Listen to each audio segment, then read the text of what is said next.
ज्वालामुखी क्रिया सामान्य तौर पे तो लिथोस्फीयर से ही जुड़ा हुआ है और इसका ज्यादा भाग लिथोस्फीयर से जुड़ता है, लेकिन इसका जो प्रभाव होता है वो अन्य स्फीयर पे भी ठीक ठाक पड़ता है। जैसे वायुमंडल पे अगर देखा जाए तो वायुमंडल पे भी इसका प्रभाव पड़ता है।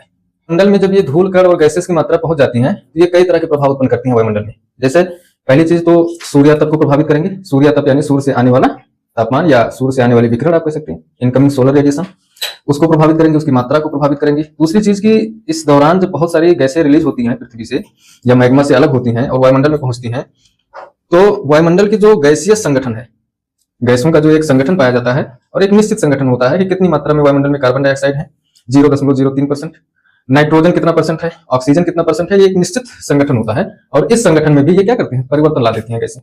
कुल मिलाकर के देखा जाए तो वायुमंडल से भी ये ठीक ठाक तरीके से जुड़ा हुआ है ज्वालामुखी आपका। इसके प्रभाव में हम उसको देखेंगे कितना प्रभाव पड़ता है। तो ज्वालामुखी से जो सबसे ज्यादा प्रभाव जो एक लंबे समय तक रहता है, देखिए लावा जहां तक फैल गया वहां तक तो प्रभाव पड़ा ही, जीवमंडल नष्ट हो जाता है। जितनी दूर में चाहे जल जंगल जमीन जहां भी लावा पहुंच रहा है वहां सारी की सारी डाइवर्सिटी को क्या कर रहा है, नष्ट कर दे रहा है। इसका मतलब ये हुआ कि ज्वालामुखी का संबंध स्थल मंडल के जीवमंडल से भी है कि नहीं, जीवमंडल से भी है।